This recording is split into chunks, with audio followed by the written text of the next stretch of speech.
all of that by actions rather than words. So it does cut out a lot of the stuff with Hortensio. It cuts out the stuff with Grumio very often, like it doesn't have all of that stuff, but the general idea is there, and now you've read it and you have seen it. So what is Petruchio's strategy in the parts that you read for last night to tame Kate?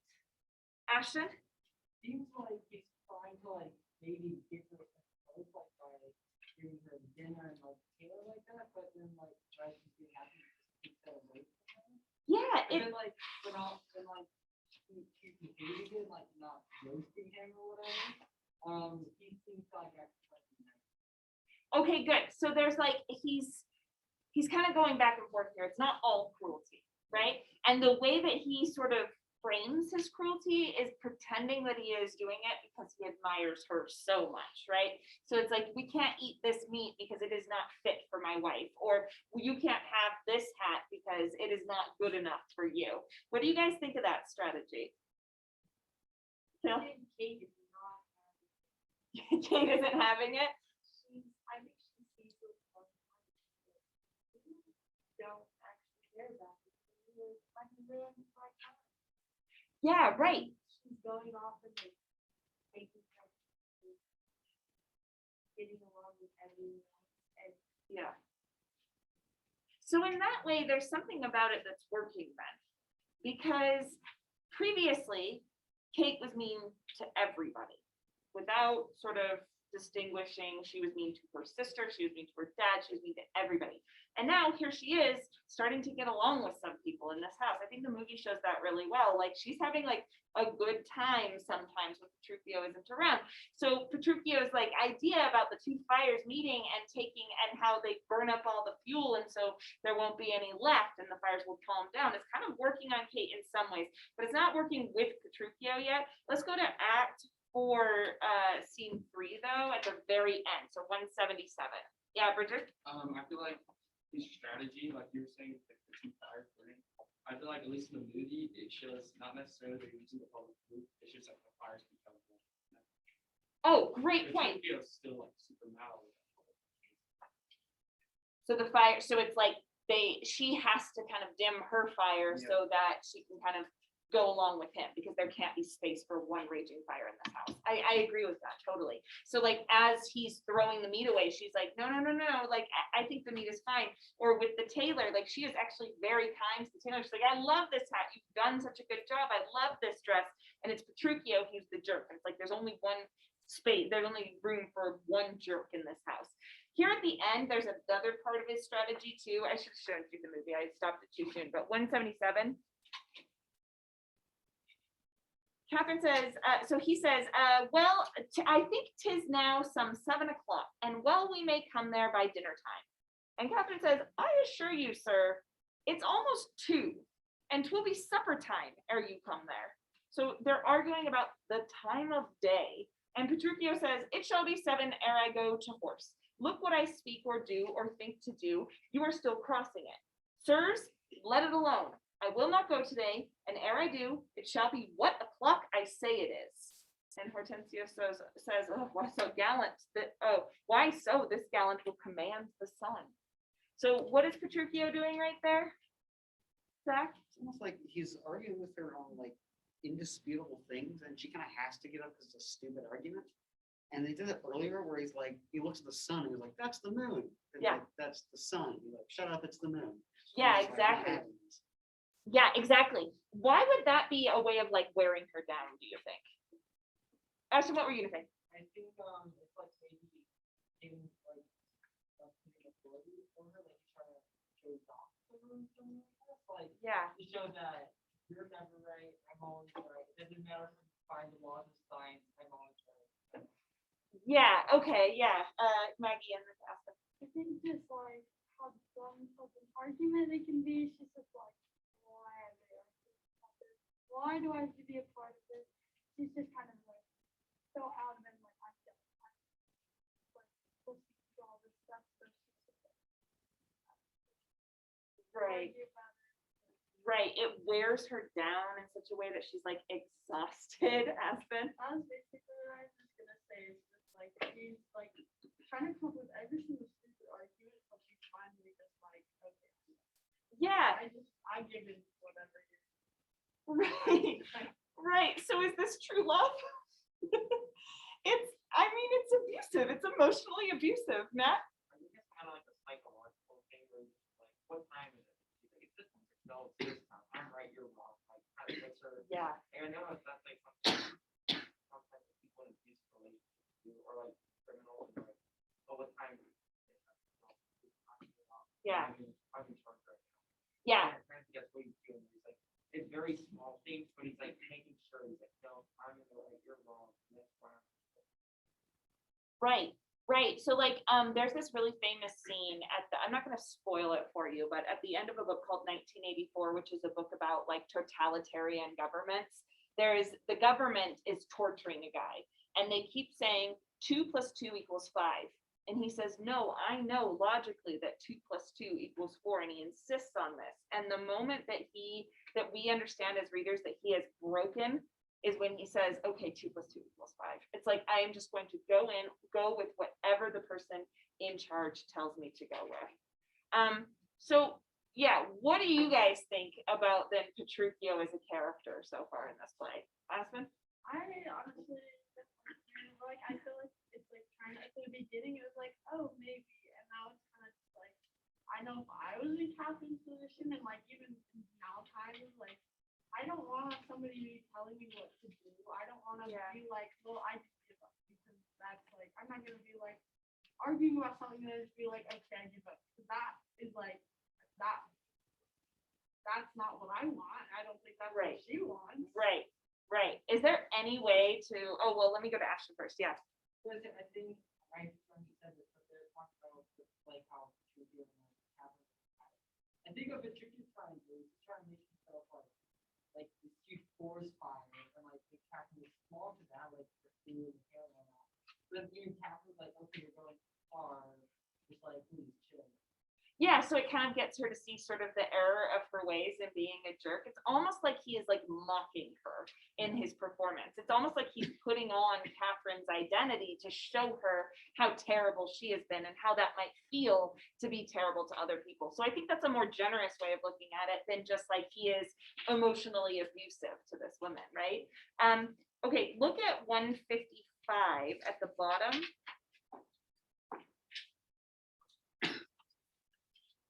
Nope, sorry, I had the wrong one. I was looking at the 153 before those scene breaks.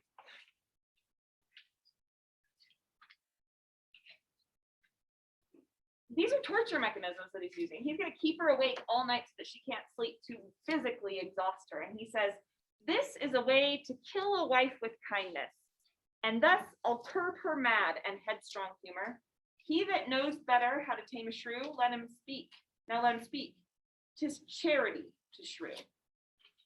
So tell me in that, like, how does he justify his own treatment of her? Kale? He's like, this is how I'm gonna do it. I'm gonna way over it, Yeah. and I'm gonna try to make it very nice and it'll just go. Yeah, good. So it's like it's the over the top, the stuff that he thinks is going to be most effective is the over the top stuff that's supposedly in kindness towards her. Yeah, Ashton, then to Ashton. He's basically like,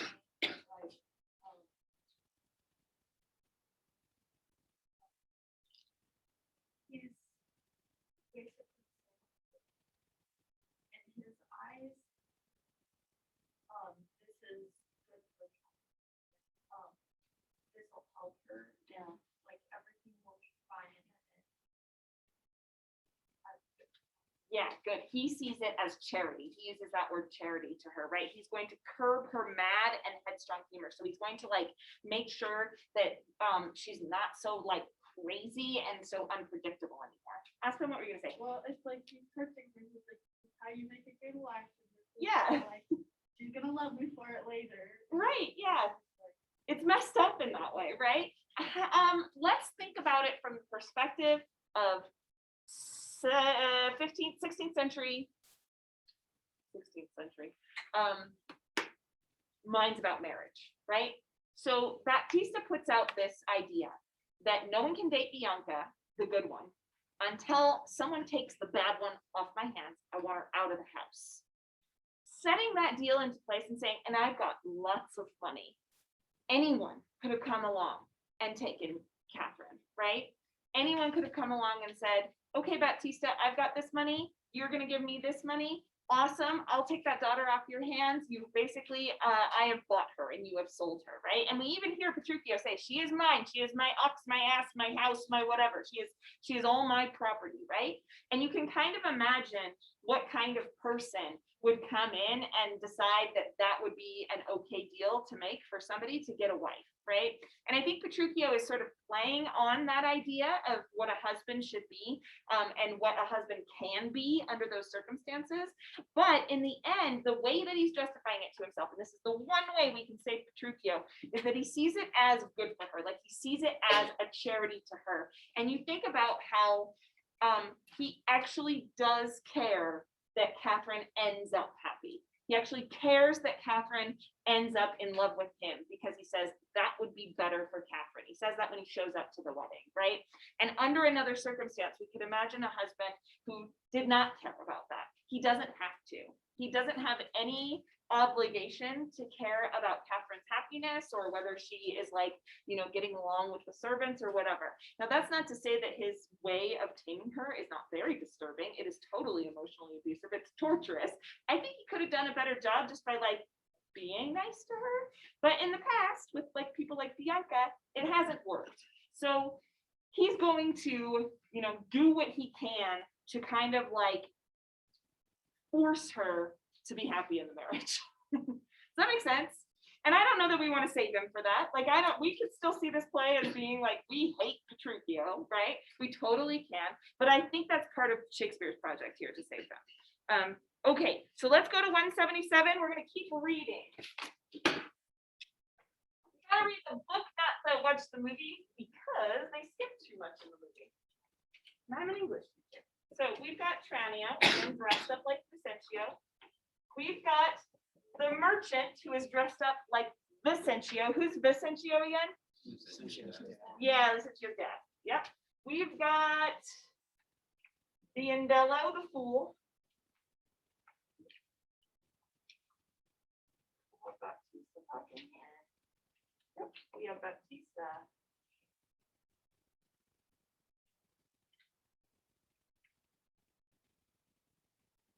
We have Lucentio.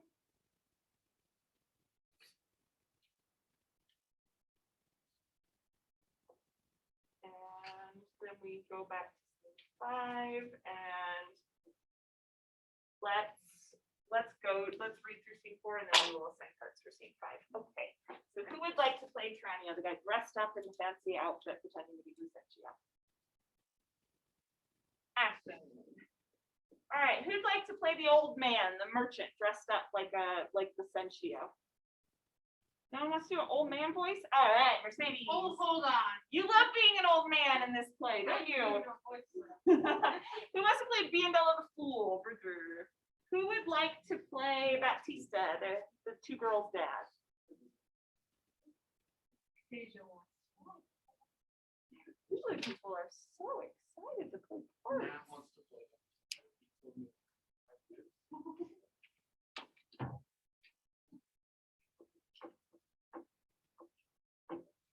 Matt, you want to play Baptista? I don't know who it is. He's the dad. The back man? He's kind of a bad guy. He's the dad of Bianca and Catherine. Yeah. And then who wants to play Lucentio? Who's dressed up like a tutor, dressed up like Cambia. Matt. Awesome. Do you guys want costumes? They want costumes. They totally want costumes. Let's get some costumes on. We're one of the big bow ties over here. That's really sparing me. Oh yes, picture you slaying swords. Yeah, Bridger can have a good time because he's dressed up like a fool. Each slaying swords. The wings?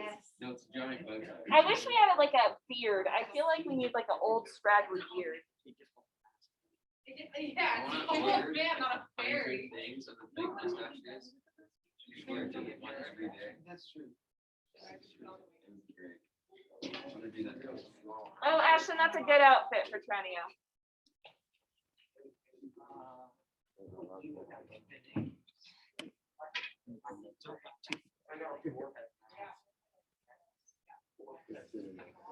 Forehead mask. It's a night.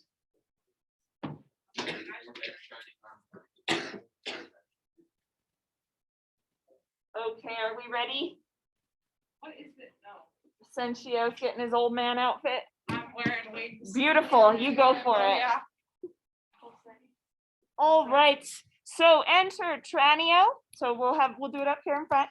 Enter Tranio as Lucentio and the merchant, booted and dressed like Vicentio. So that's Mercedes and Ashton.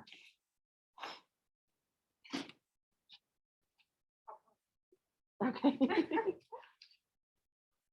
A good shirt. I like it. All right. I wear this every time. That's This is the house, please that you that I call. Aye, what else? And but I be deceived. Signor Baptista may remember me. Near 20 years ago in Genoa. Genoa, where we lodgers at the Pegasus. Yeah. Tis well, and hold your own in any case, with such austerity as one gift to a father. I warrant you. Enter Biendello. And the merchant says, Ah, the merchant. Let's see. Oh, it's still my line.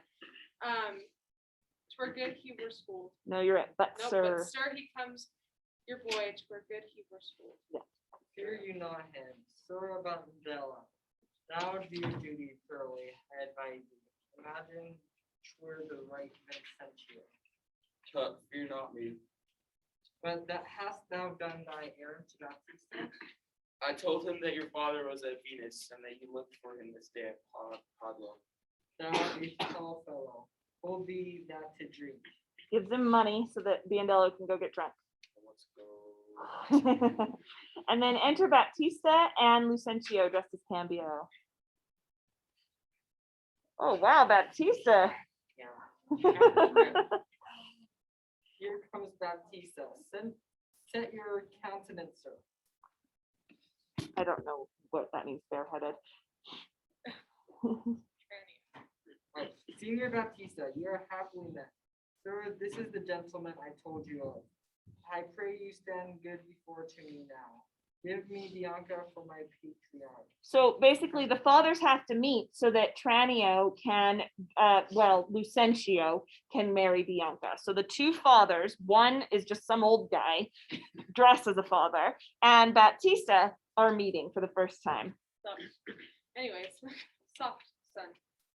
Sir, by your leave, having come to Padua to gather in some debts, my son Lucentio made me acquainted with the weighty cause of love between your daughter and himself, and for the good report I hear of you, and for the love he beareth to your daughter, and she to him to stay him not too long, I am content in a good father's care, to have him matched, and if you please to like no worse than I, upon some agreement, me shall you find ready and willing with one consent to have her so bestowed. For curious I cannot be with you, Senor Baptista, of whom I hear so well. Sir, pardon me in what I have to say. Your plainness and your short and please me well. Right true it is your son Lucentio here doth love my daughter, and she loveth him. For both resemble deeply their affection, and therefore if ye say no more than this, that like a father you will deal with it, and pass my daughter a sufficient dower, that match is made, and all is done, your son shall have my daughter with consent. I thank you, sir. Where then do you know best? You be a feed and such assurance tame. It shall with either party agreement.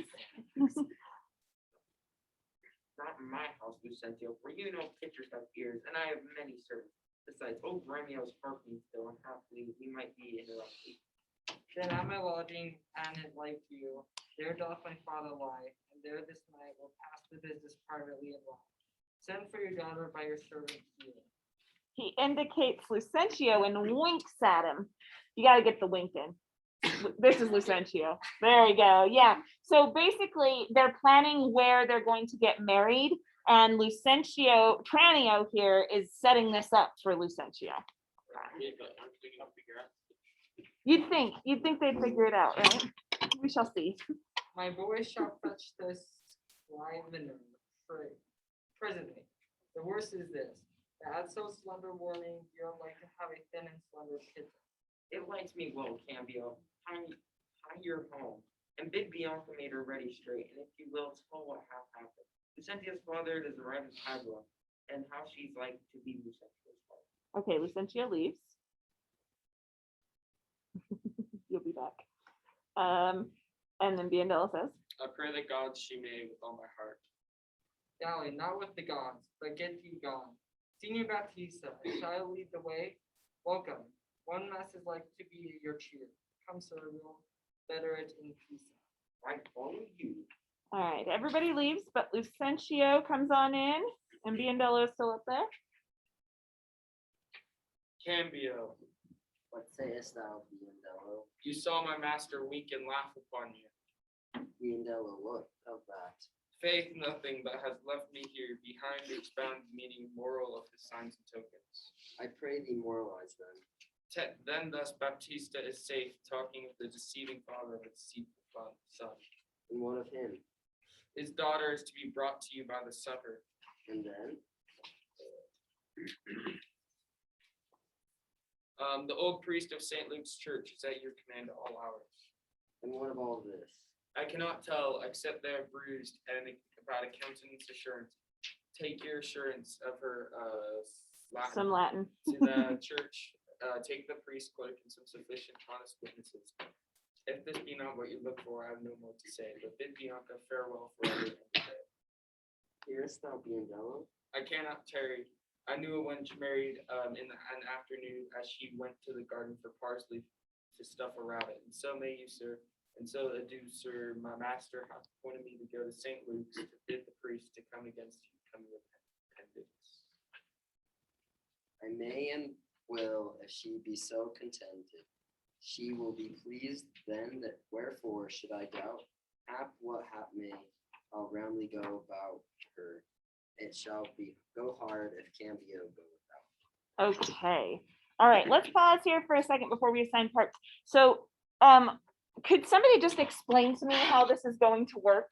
The real Lucentio, dressed as Cambio, he's the one who is going to try to marry Bianca, right? But the two dads, like Lucentio is not the real Lucentio, so Baptista has no idea who he is actually dealing with. And the person he thinks is Lucentio is actually Tranio. So what is the plan here? Ashton? I'm still really confused why they can have, Lucentio just gonna get themselves, and he can just got his dad to come over. What is that? Yeah, why do you think, why was that important for Lucentio to play the part of the tutor? Yeah. To get Bianca to actually prefer him over like Hortensio had the exact same idea. Yeah, exactly. So there were too many suitors and Lucentio had to get Bianca on his side. But what ends up happening here, and that's where I get confused too, Ashton, is that the father doesn't really seem to consult with Bianca about who she wants to marry.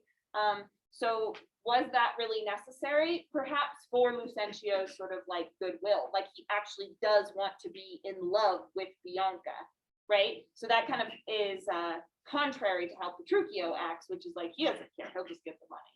Jack, what were you gonna say about how this might work? I was gonna say, from what I can tell, I feel like it's gonna be like, Lucentio and Bianca are like gonna like run off to the church and get married. And then like when everyone thinks like they're actually gonna get married like on the Sunday, I think like Lucentio's gonna swap back to actually being Lucentio, and then they're gonna get fake married again. Okay, good. So there's gotta be some sort of secret marriage that happens at some point. I agree. Okay, so I think this play, like a lot of Shakespeare's plays, has a plot and then it has a subplot. Which would you say is the real big plot of the play? Yeah, Peyton. Wait, wouldn't it be at the beginning where it's like ritualized? Oh, yeah, that's kind of like a frame that we have. Yeah, so we have a frame, which, I mean, there's so much, right? Then we have the frame with Sly and the page. Yeah, and then we have a plot and a subplot. At least one of them is Catherine Petruchio, one of them is Bianca Lucentio. Which one do you think is the most important? Yeah. I think that Catherine, mostly because the second like you them. Yeah. I feel like For sure. Shakespeare lets us know too. How does he let us know? Yeah, the title of the book is The Taming of the Shrew, right? So it seems like that is going to be the most important plot here. So Lucentio and Bianca are kind of serving as this subplot. We might call that, so we have a plot and a subplot. Ooh, that was a fun dash.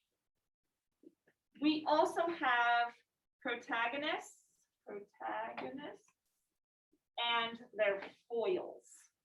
So the word foils is a word that we use to describe characters that are kind of secondary, that are meant to stand in contrast to the main characters. So for example, you've got Petruchio versus Lucentio. Sorry, my board's getting crazy. And you've got Catherine versus Bianca. And the way that they kind of hook up is supposed to be in contrast to each other. So with Petruchio and Catherine's wooing, the way that they're getting together, it started with a very like business-like deal, you know? And now it's gone into this very careful, it's a weird, torturous one, but a very careful kind of dating process. They're almost like dating after they were married, as he tries to convince her to love him, right? Whereas with these two, it started with the love, with the little Latin lesson where he's like, I love you, do you love me? I'm not so sure. And it kind of goes back and forth, and then she hears from Hortensio, and she's like, nah, I prefer Lucentio. I do like him, the young one, the nice looking one, right? So it starts with the love, and now it's going into the business of the marriage. So the way that the marriages are working is kind of flipped here. Okay, let's keep that in mind as we keep going, because we want to decide which one the play prefers. So does the play prefer the one where you get the business out of the way and then start wooing your wife, or the one where love happens first and then you get to the business? That was not how I wanted to say. Love happens first and then you make the business deal. There we go. All right, sorry about that. Okay, let's go with scene 5 then. We need a I've got so much Shakespeare happening up here. Here we go. All right, we need a Petruchio. Who would like to play Petruchio? That's that. And we need a Catherine. Who'd like to play Catherine Lydia? I think we need a Hortensio. We need a Hortensio.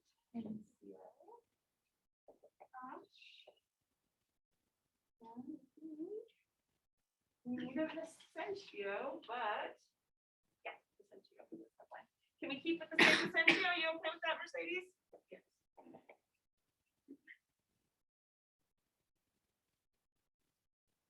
All right, awesome. Do you wanna get an outfit on? Go grab an outfit. Oh wait, I want a hat too. I want a hat too. You can't do it without the outfit.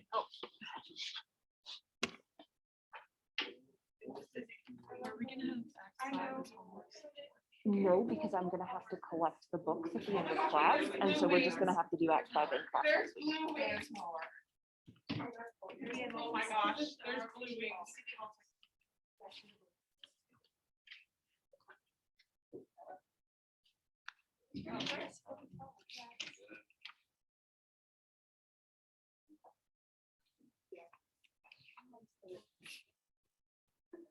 There's purple wings too. Zoe, All right, you got 30 seconds for your outfit. Lydia.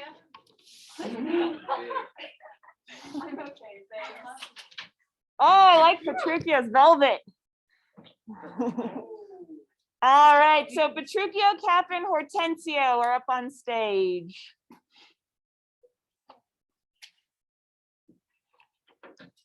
Go ahead. Oh, in God's name, once more towards our fathers. Good Lord, how bright and goodly shines the moon. The moon? It's the sun. It is not moonlight now. I say it is the moon that shines so bright. I know it is the sun that shines so bright. Now by my mother's son, and that's myself, it shall be moon or star or what I list, or ere I journey to your father's house. Go on, fetch our horses back again. Evermore cross and cross, nothing but cross. Say as he says, or we shall never go.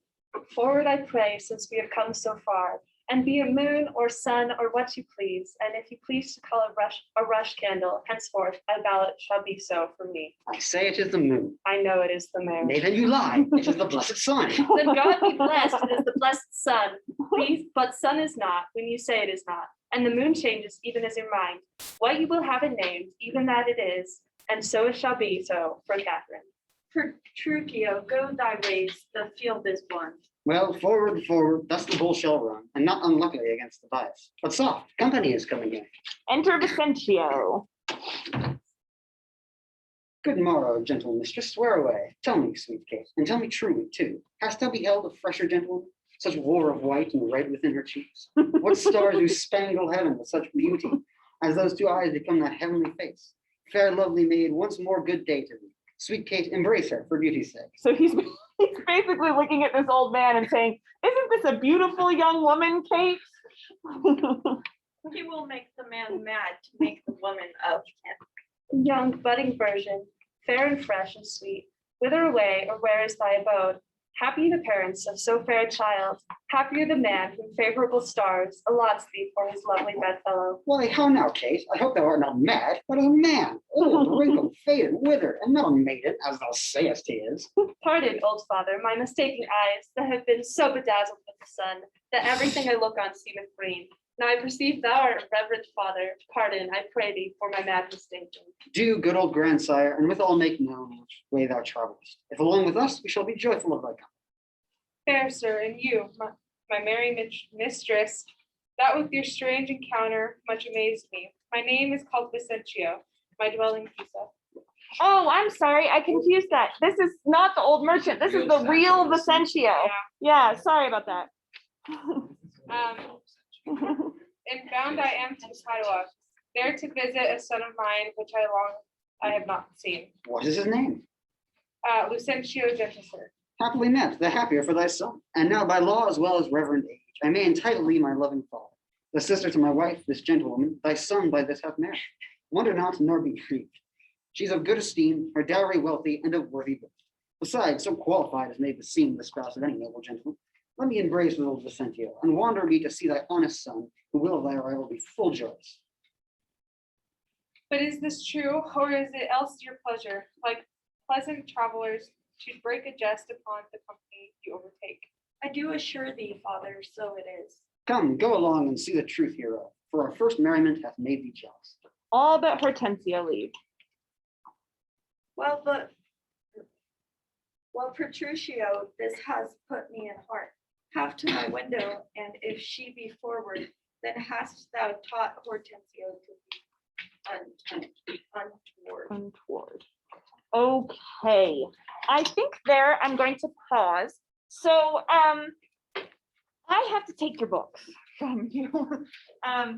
I know, I'm sorry. The library needs us to have all books turned in by tomorrow. So if you forgot your book, come drop it by me tomorrow and you won't be charged the fine. But I'm gonna check them all in and we're gonna read the rest of Act 5 in class next week. And we'll be able to finish it in class for sure. Yeah? If we put sticky notes in the book, you want to put them So with the sticky notes, what I would like you to do actually is just keep them in there. You can keep them in there because I want you to have like your notes with you.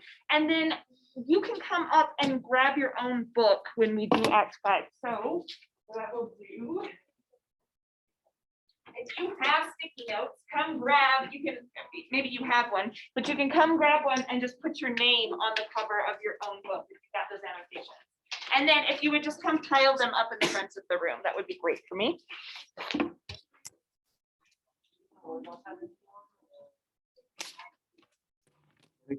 I didn't think that through. No, we'll have time for it. You're good. Yeah, we'll do it in class. Just up in the front, pile them on the ground for me.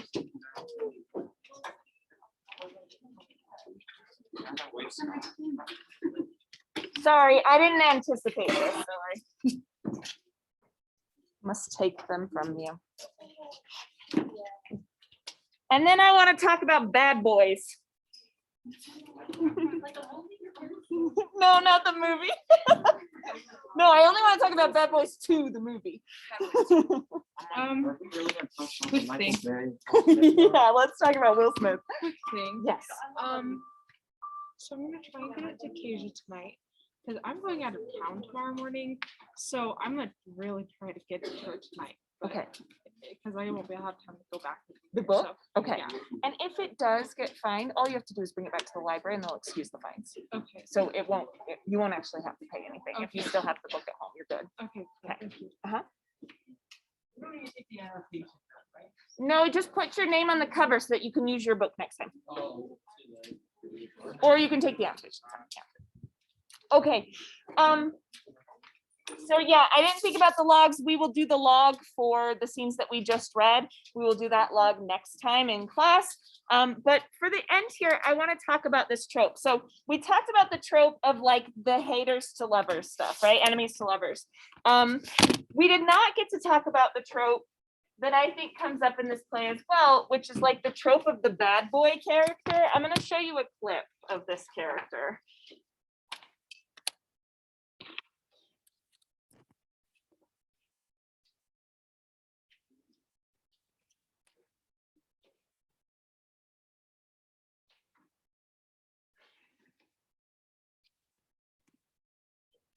But tell me about the appeal of this type of character. So there are lots of shows that use this type of character. Like you think about Grease, you know, with the John Travolta in that movie. You think about like Stranger Things. I feel like people all over Stranger Things, like sort of like conversations were talking about like the grossest guy in that show. They were like, oh, he's the one we like.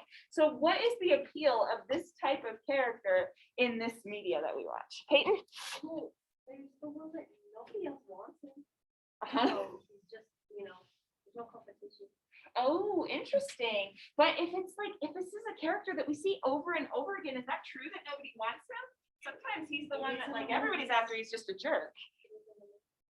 Yeah, that's true. Okay, so he's like the loner kind of, right?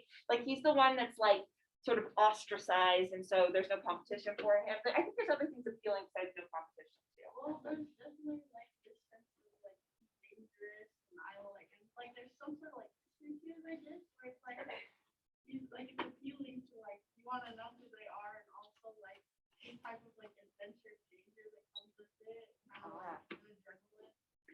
Ah, good. So it's like not having like the safe choice is exciting because you like don't know what's gonna happen.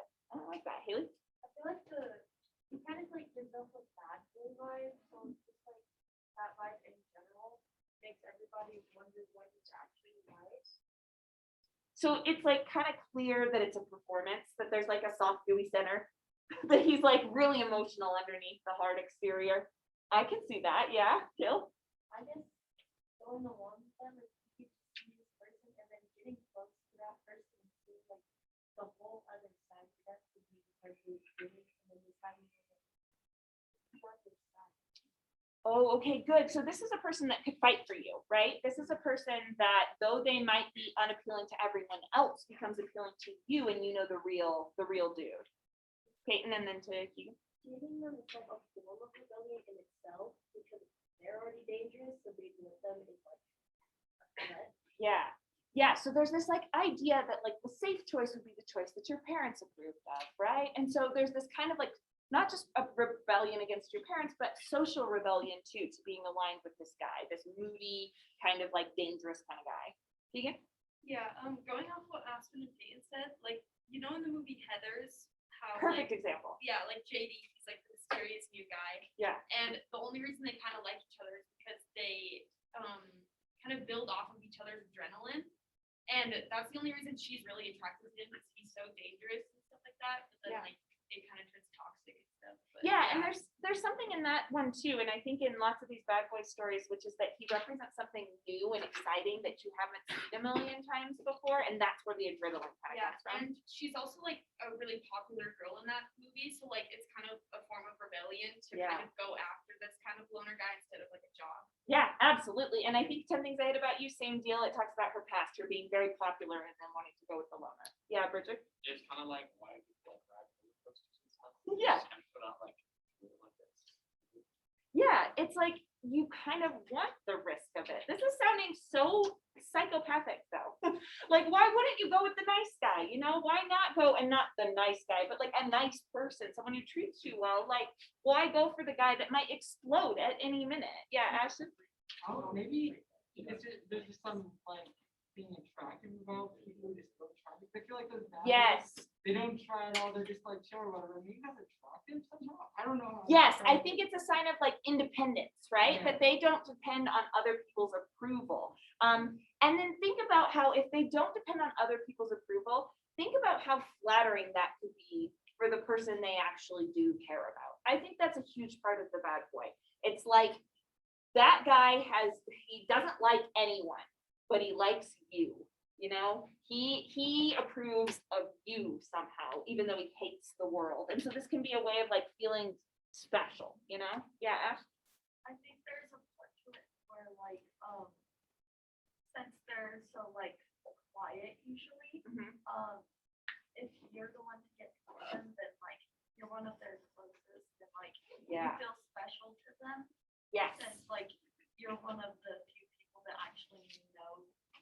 Yes, exactly, exactly. So I think Petruchio here is kind of that type. The reason I bring up these genre types when we're talking about this is because this is one of the very earliest romantic comedies. And we still continue to use those types in romantic comedies. We still have these characters who are mean to girls, and yet all the girls watching it are happy when they end up together, right? We have these characters that are like unpredictable and dark and moody, and yet that is seen as a sign of their like romantic nature. Yeah, Haley? I feel like a lot of girls think that a nice guy would be like kind of boring because some girls look at them as like a tryhard Yeah. and it's not really attractive. Well, But it might like- seem like, to go back to that competition idea,